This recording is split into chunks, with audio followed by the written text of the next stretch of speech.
All right, y'all. Good hello again, hello again, hello again, hello again. Welcome to another segment of Boredom of the Kings. We are going to discuss about these 10 things that devalues men and 10 things that brings add values to men. You understand? We've spoke about certain things that has depleted how we see things, how we see society, how society sees us. And we've also looked at certain things we can do to remedy that. You understand? What do you think? Talk to me. Uh, Number one for me would be a lack of self-confidence. A man is not really a man if he do have a certain level of confidence. You understand? You have to have a certain level of self-belief. Regardless if it is you can manage the situation or can't manage the situation, you need to at least believe in yourself. If a man do have self-belief, like I said, it will make sense. But that's a good one. I can actually endorse on that too. Self belief is actually one of the key essences that makes us do what we do. That drives us to do what we want to do. Because now, again, like I spoke about your last time with self doubt. When you doubt yourself or doubt what you can do or doubt your own abilities, it diminishes blessings and it diminishes opportunities for you as you move forward. Yeah. Understand? So Yeah. for me, what I would say to avoid self doubt or to avoid that is to gain knowledge of yourself. Yeah. So what you don't know about yourself, what you learn about yourself, what you would like to understand about yourself, what you have struggles accepting about yourself. Take some time, if it's 5 minutes in a day, and just take some time and start to learn things and Not reconnect. I understand where you're coming from on that 5 minutes or a day, and I agree with that. But I really and truly believe that men need to get to a point where it is they're comfortable with themselves. And when I say they get to a point where it is they're comfortable with themselves, we need to not run down relationships. Hear what I'm saying? Okay, The only time where it is you should go into a relationship is when it is you have already learned enough about you and you have a certain level of comfort with you before it is you go into a relationship with somebody else. You add somebody else to the equation. You understand? So you're keeping the equation very simple until it is you get to that point. What we do right now at present, a man will be in a relationship with a woman, right?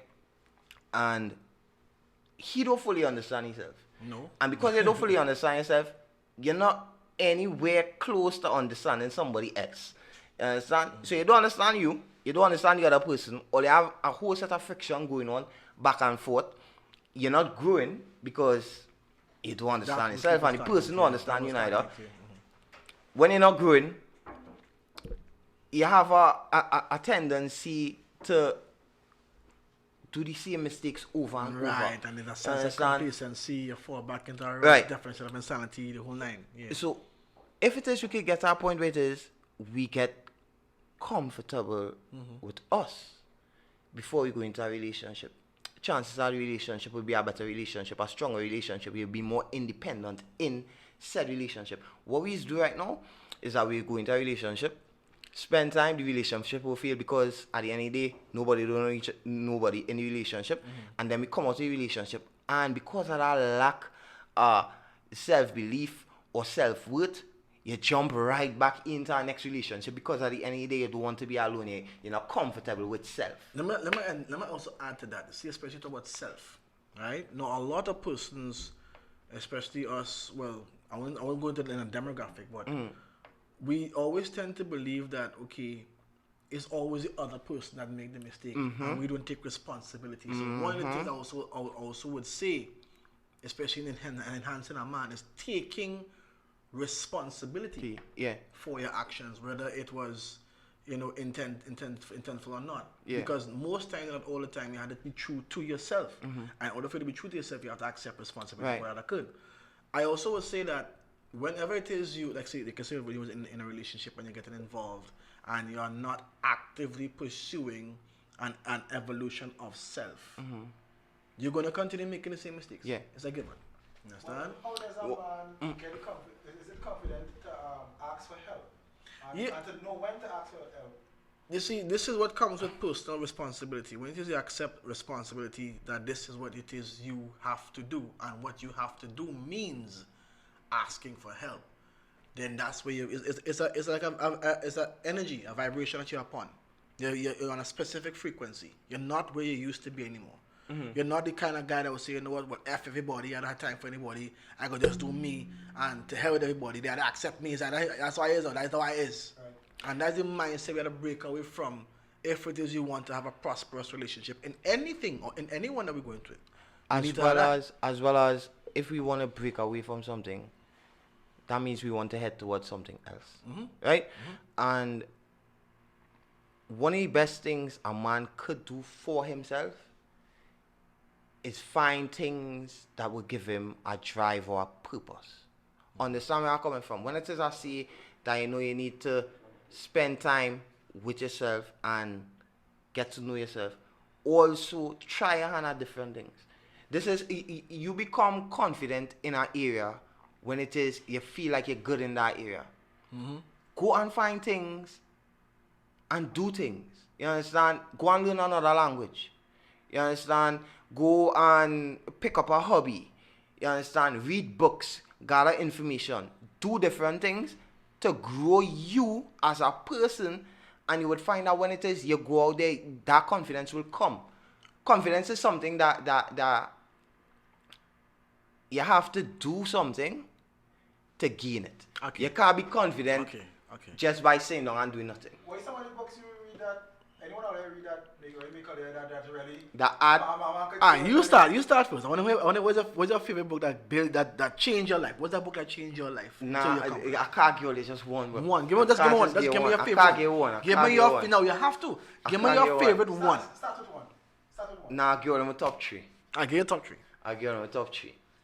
I would start with How to Win Friends and Influence People by Dale Carnegie. Then I would go on to The 48 Laws of Power by Robert Greene. That's vibes. And after that, you had to touch Think and Grow Rich by Napoleon Hill. And if that's good books. There, those are good books. Those are damn good books. I must say. Yeah. What you would say is your top three? All right. So my top three would have been the last for me personally. There was one that I got from a colleague called Richest Man in Babylon. That was a big book. That was huge. And then I got you paying yourself first. Yeah, remember you have your purse and you know. That was good. Then I had Rich Dad Poor Dad. That was good a good book one as well. too. Good book as well. As a matter of fact, that book was so good.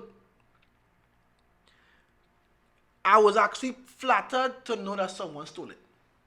I felt good. No, big man thing. I felt good. No, I've been good. I felt good that someone stole that book. So it's like, okay, you have a cell phone and you see the book, you could see the book. You understand? I can get back the book, but the fact that it's helping somebody. And not just that, you know that you're going on. Yeah. And well, I'm into, I'm more of an Afrocentric. So there was this book called Greatest Superstition by Lark and Rose. Greatest Superstition? Yeah. Sorry, Most Dangerous Superstition, Most Dangerous Superstition by Lark and Rose. That book was one of the books that not just helped define me as an individual, but also helped coin what my purpose is in the world, because now we cannot ignore the elephant in the room. We are of a certain ethnic group, we are of a certain background. And as a result, the powers that be have put us in a place where we already have two strikes. We're black men. Understand? It's a given. Yeah, however, the men part even increases it. And even worse part, the fact that we're men. But the fact that there are persons who have been persecuted to give us the information to help us learn to land the coin on its edge. Balance things a little bit. I would take that. So whenever you get a chance, the most dangerous superstition by Lark and Rose, Richest Man in Babylon, and Rich Dad Poor Dad Taratowski. Yeah. Understand? Also, honorary mention, there's a book. It's an old book, but it helped me understand politics. What book is that? You understand? I feel I know what book you're going to say. Let me guess. Nah, you go ahead. No. I feel we're on the same wavelength. Tell I'm me. not too sure, but I feel like The Art of War by Sun Tzu. Well, of course, that's an honorary mention, but that's not what it is. There was this book called Machiavelli's The Prince. Oh, The Prince. Oh my God. Listen, man.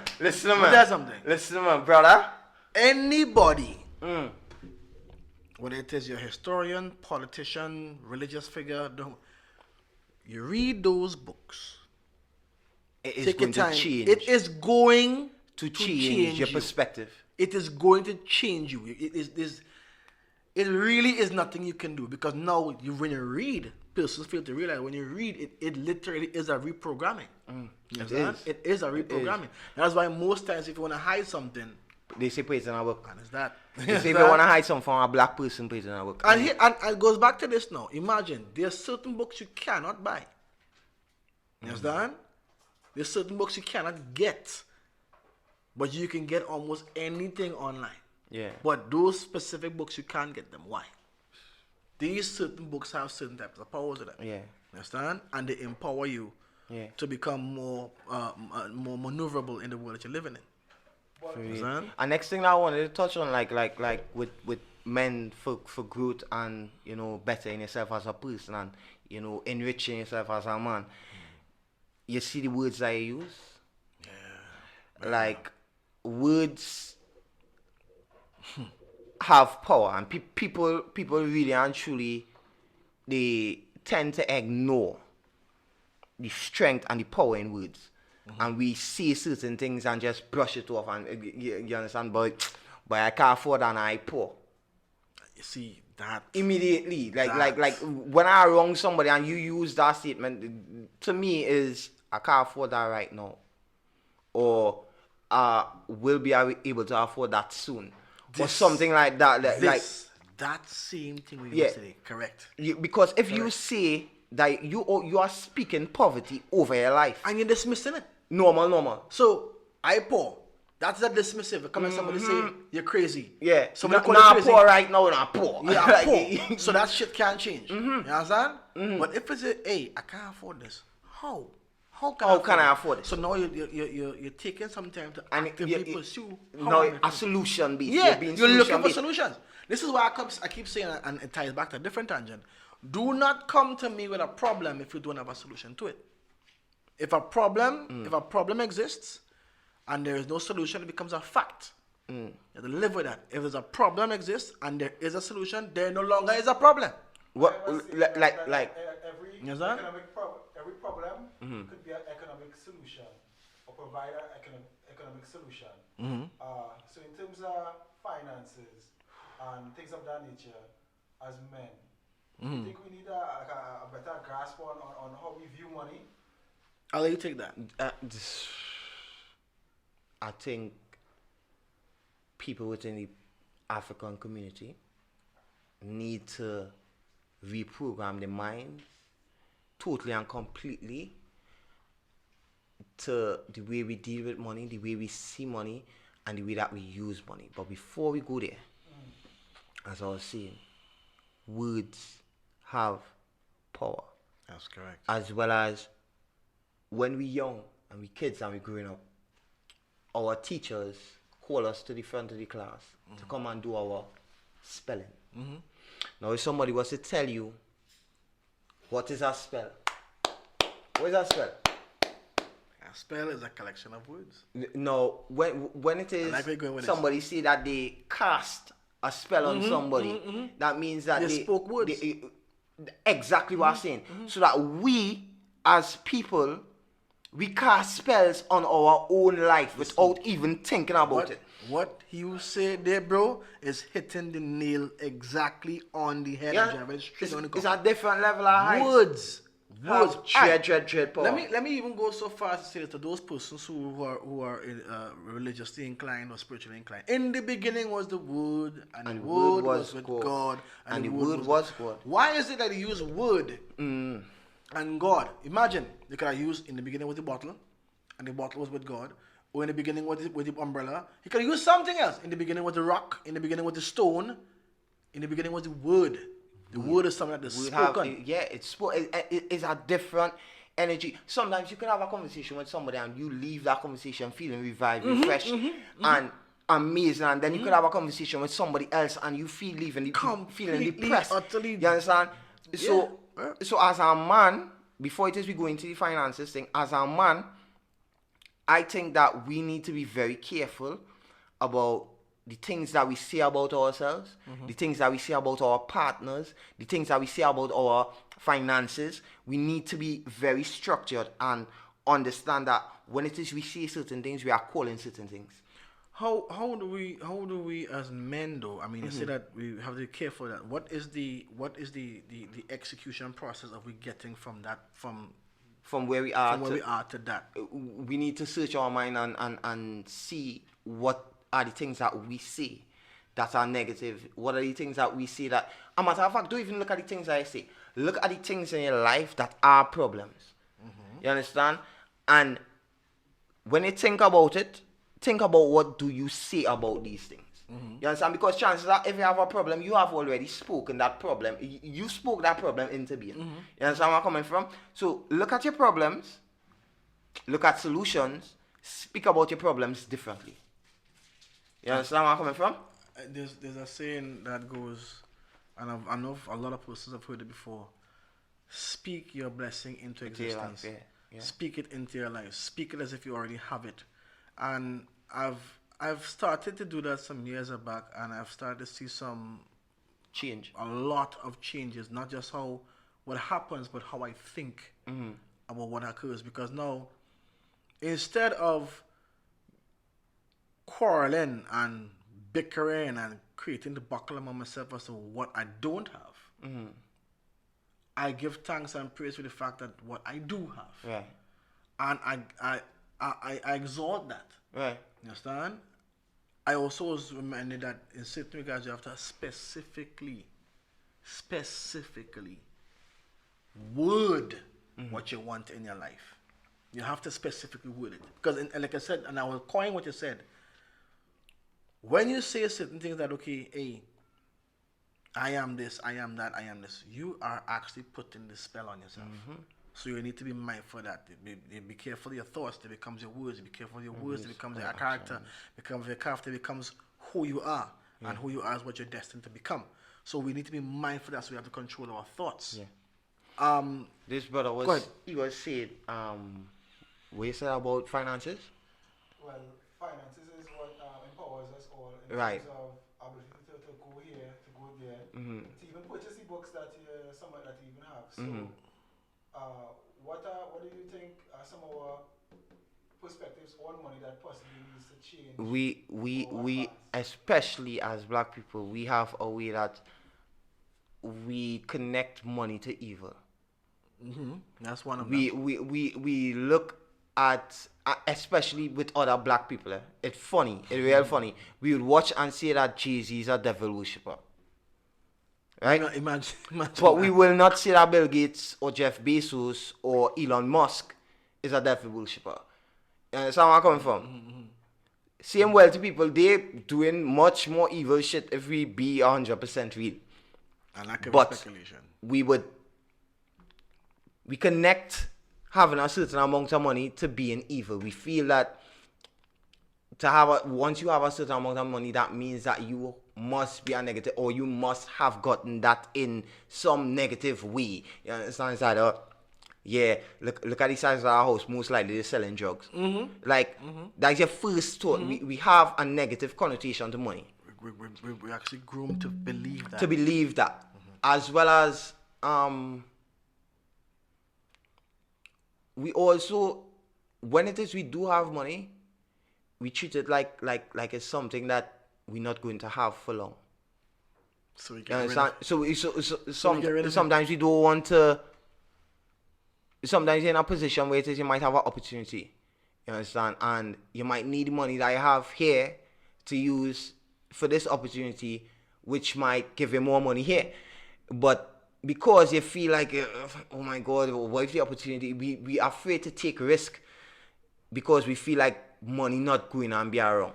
Okay, let me also add to what he's saying. We had to I want change that. I want to endorse what he's saying as well too. And as much as we are still we are in this platform, we are still learning how to adapt to these new things. So as much as we get it, pass it on. And something I've also observed, especially coming to money, is that the other ethnic groups have a different meaning to what money is. To the point where they have their own economies. They have their collective economies within the small groups that they're in. We, on the other hand, do not have an economy. You know that the Chinese, right? There's something called the Chinese Association. Now, the Chinese Association, the way that it runs is that they will, let me say, a Chinese man come and he want to open a grocery here, a Chinese restaurant, any one of these businesses, they fund the entire business. When I say they fund the entire business, they will pay for all the equipment for your Chinese restaurant, for all the boxes, for all the food stuff, for the building, every single thing that you are going to need, they are going to give you the money for. When it is your business is up and running, you give back 10% of your yearly earnings into the association. If they spend $300,000 to give you your business, when you reach $300,000 of paying back the 10%, you still continue because that money goes back into the association. So that the next person that coming along doesn't. Right? Other ethnicities have several different ways of doing these things. We as a people, African people, we do not have these things in place. And when I say that, look at these simple things, right? Let me ask you a question. I want you to be honest. I want to ask every man inside of here the same question, right? I want to start with you. How old were you when you did an income tax fund reform? A big man, and I'll not just say big man. Recently. And how old were you when you learned about the difference between a debit card and a credit card? Grown. You. I was grown. Late teens when you do an income. I'd say 20. For what? Income tax fund reform? The debit and credit card. Alright. Dylan. How old were you when you did your first income tax fund reform? I'm an adult. You was an adult. Yeah. Now listen to what I'm stating. The better you get at doing your income tax fund reform out, the more money you're going to get back. You're going to get back. Now, Correct. What will it take from an adult, a parent, while doing the income tax fund reform out, to call a child or to take two forms and let the child fill it out and teach a child like, yo, this how you just do this how you just do that. We don't do that. And next thing that we don't do, and this is annoying me every single time I see it. A black person would have a piece of land. They would have several different things. And they would hold on to it until they die, then to pass it on to the child. Now listen to this, right? Let me say, my mother had me, well, my mom had me when she was 30, but let me just say she had me when she was 20, right? And then she have a piece of land or she have a business or whatever, and she decided that she want to pass it on to me when she die, right? Let's say my mom lives to see 80 years old, which means I'll be 60 at the point in time. I'm 60 years of age. At 60 years of age, what can I do with a piece of land? An East Indian child or an East Indian family, the child thing he did, by the time you reach 18, 20, your parents come and say, here it is going on. We have a piece of land here. You could go and plant up the land. If it is in a planting up the land, you could build up something, you could rent it out. If you're not building up and selling it out, you can mortgage this land and buy something and go further. Yes, the person young. Yes, the child is going to make mistakes. Yes, different things are going to happen along the way. But let me say something happen. You're 21, you make a mistake when you're 25, you're able to catch yourself by 30, 35, and then you go on. And then you're able to do the same for your child. When it is, we keep putting our children in a position at age 60, and that person getting it at age 60 don't want to give it up because they now get it. You understand? So they holding on to it until they reach approximately 80 and die.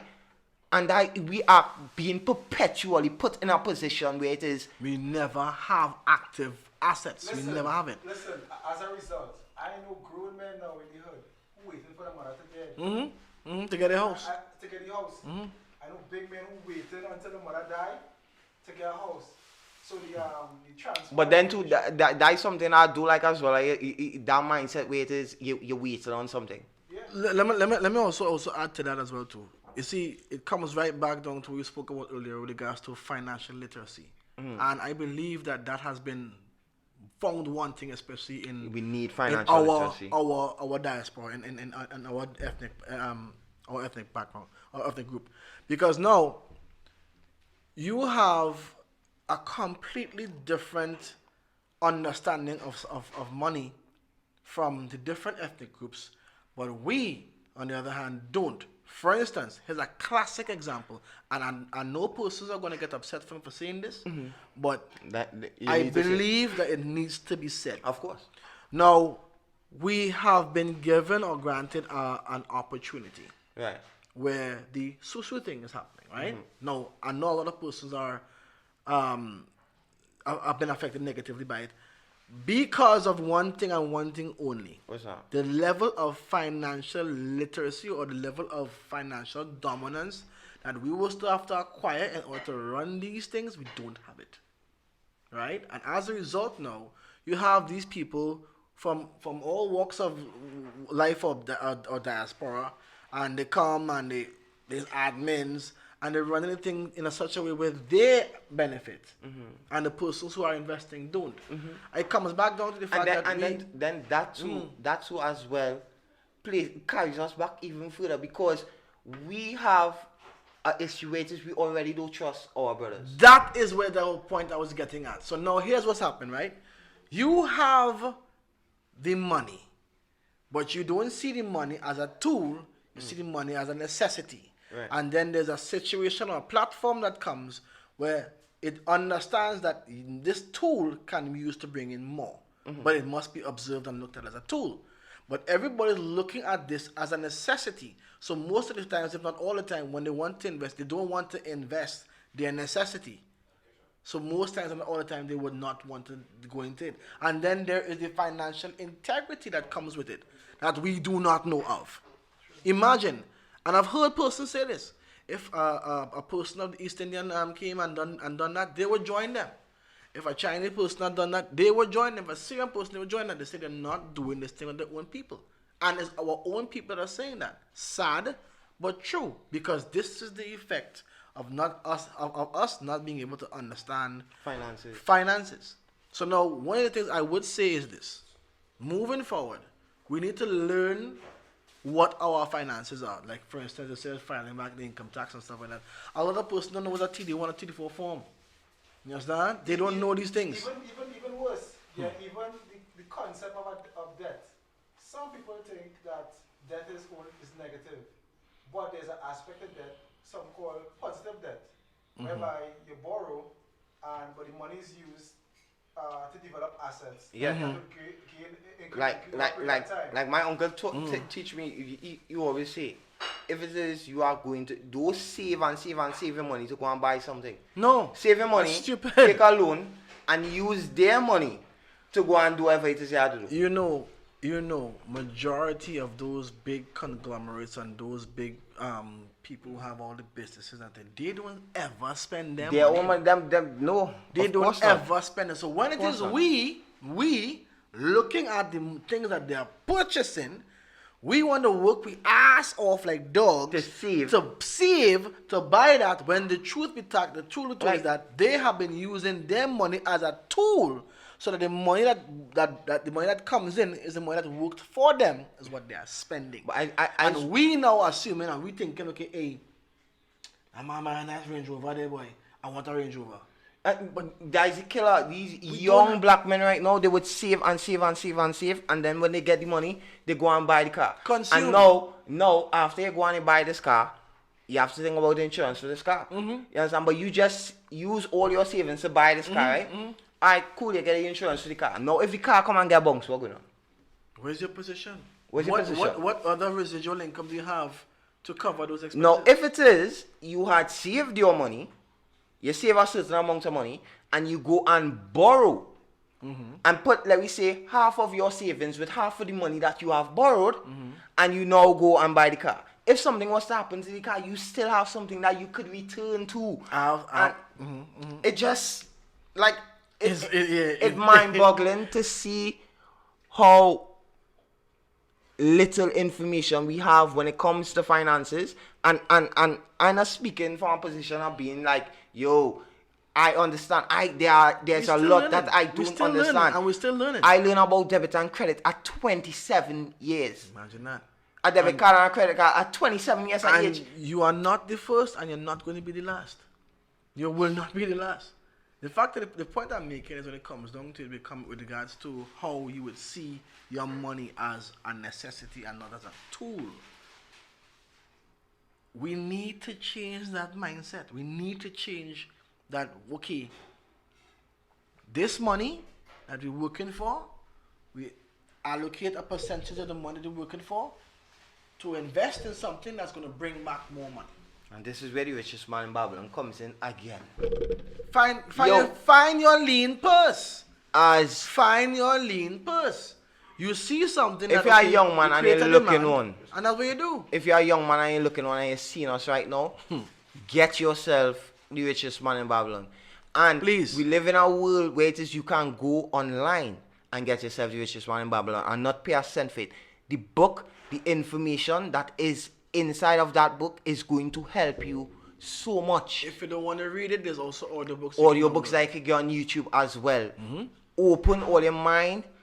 Be willing to take in new information. The information that we have been fed for years is information that keeps us in our bubble. It keeps us going and working for somebody to achieve their dream, to ensure that they have the things that they want, while it is we waste away. And if you die today, if you get in an accident today, if you become crippled today or tomorrow, your boss does not care. He's going to hire someone else to take your place. Another thing too I want to tap on as well too, as we're moving forward onto that, is the importance of looking beyond your life.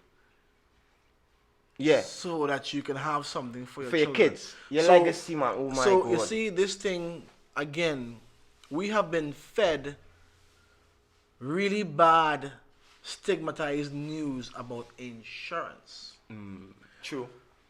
The other ethnic groups have prospered beautifully because of insurance, but because we now look at this, okay, why must I invest my money? I ain't going to get it back. Yeah. That's the wrong mindset. Yeah. That's not for you. You know. That's not for you. To me, who I believe need insurance, and this is going to sound real weird, but Trinidad and Tobago, we have a crime problem, right? And we have a lot of criminals. if you are a bad man out in these streets, you is a gangster. If he's a real gangster, go and get an insurance policy. You are being real. No, as funny as it sounds, it makes so much sense. You want to be a gangster out in these streets, go and get an insurance policy, so that when it is, you understand, you end up inevitably going around the wrong person, and he decide that you want to put like 4 or 5 holes in him, because that's what they're looking for. You have something that your family can fall back. Mommy don't have to go and look to beg people for money to bury it. You imagine this. You is a real G, a real bad man, a gangster out in the streets, and even in your debt, you're costing people money, dog. That's crazy. Even in your debt, you are a burden to society while you're alive, and you are a burden to the people that love you even when they're dead. So why go and get insurance policy. So this is why I say we need to start paying more attention to the fact that there are institutions that are set up to help our future generations. But it comes right back down holistically to our understanding of finances and money. You understand? I remember hearing something, I don't want to call it ethnic group, but I remember hearing something from strong sources that there was certain measures that was implemented by certain insurance companies where when a specific person's fall ill or sick or die, they have to send their own persons to confirm that this was not a pre-existing. As a matter of fact, because of that, the pre-existing condition clause came into being. Because now there are persons who realize, okay, this is something we could work on.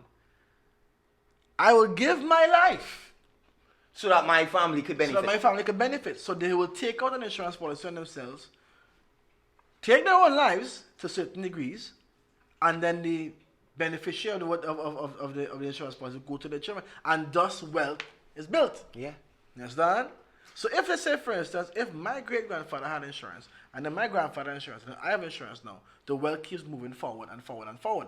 But because of what we were taught insurance is, and insurance is a bad word in a black home, we are going to constantly be where we are. I will reiterate, if you're a gangster, a real bad man out in these streets, God. go and get an insurance policy, you understand? Is that- Make your child the beneficiary. If not your child, most likely your mom, because most of them girls are always be loving up and loving off. They don't really care about all that. So your mom's family members, make them a part of your life insurance policy.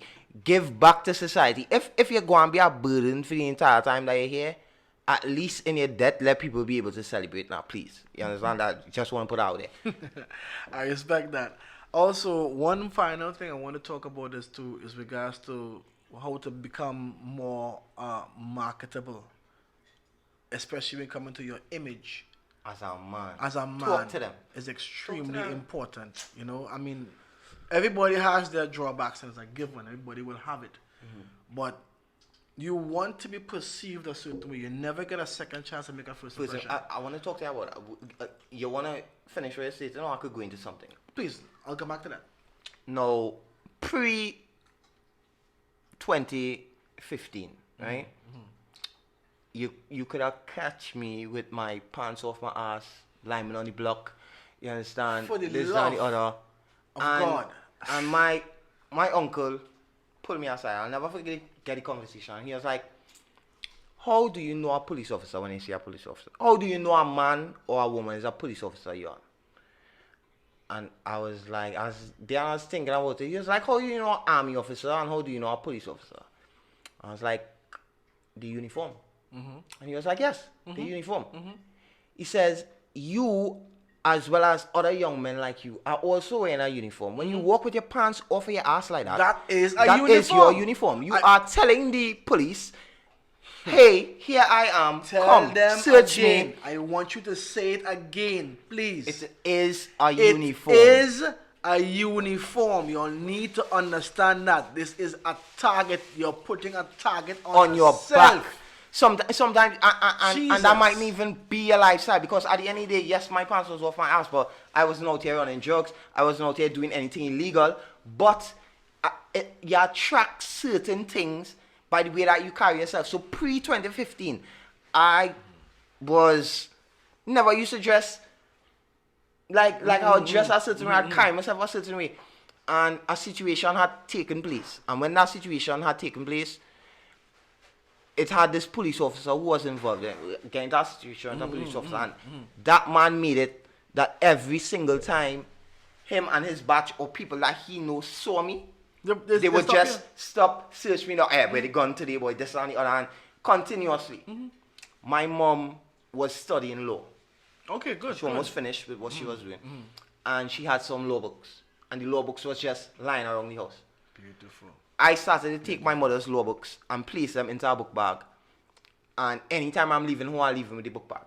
Now, I have no reason or no purpose for having these law books on me, but they in the bag. They stopped me twice after that. Saw the books and stopped searching me on a whole. Just because it's either you using those law books or somebody you know using those law books. And immediately their perception changed. And that was it. Left Trinidad, July 2015. Went to England and stayed in England for a while. So, yeah, good while in England. And while I was there, just, you know, you're taking in so much. You're captivated, you're interested. Looking at the way the people just carry themselves, the way they talk, this and the other, and fall in love with suits. Fall in love with suits. Come back to Beautiful Trinidad. stuff. Beautiful stuff. Come back. While I was there, my cousin bought a Armani suit for me. After my cousin bought the Armani suit for me, I ended up buying a neck suit in one of these stores. They have a store called Next. And I'm getting a suit there. H&M, a gas suit as well, there as well. So I came back to Trinidad with about 4 suits. And I started Well, you know, when it says you're now going into the suit game because you're not accustomed You're not to that. accustomed. You know, really. So you it know, might not always yeah, mix and match, but you get in there. You know, wearing the Yeah. suit right. Yeah, Sometimes yeah, I'm on yeah. this wear suit and sometimes the suit is where the man is. Yeah. It's a different kind of situation now. yeah, Right? yeah. But I realized that when it is, I was in a suit, everybody Man. within my sphere treated me differently. And it comes right back down to perception. How you address yourself, how you announce yourself. One second. I'm not saying that you should change who you are, become fake to fit in or for society to accept you. All I'm saying is that the way in which you carry yourself, the way in which you portray yourself to the world, There's an energy. there's a dread energy that comes with it. To the point that even when it is, I know I had to go to the hospital. Sometimes I'm in pain. I know I had to go to the hospital. I go and put on a suit to go to the hospital. If you have to. I know from the time I reach there, it's like, good day, sir, how may I help you? Everybody is like, it's on point. Like, there's what all they like. There's what they need to see. You see, I could chime in on this. It's not the fact that you're wearing the suit, but it's what the suit represents. Yeah. It's not what you wear, it's what you wear represents.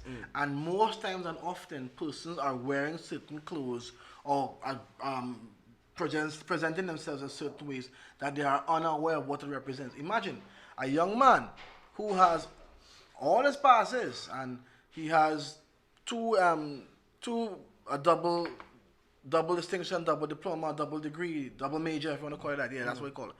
And you go into an interview and you're scruffy, you're not well ironed, you're not well put together, you may have these qualifications, but you will not get the job. You understand? You will not get the job because of how you present yourself. But if you present yourself like, okay, hey, I am that guy. Yeah. You understand? So it comes right back down to what you're speaking about with building some type of confidence. Right. So you realize we are taking an incremental step where here's what's going on. We start from the bottom, we come up to that person where you want to be proud of. You want to be so, okay, hey, I'm that cat, I'm that dude. You understand? Give me the job, I'll get it done. Yeah. Understand? Yeah. And a funny thing, you see sometimes the way you dress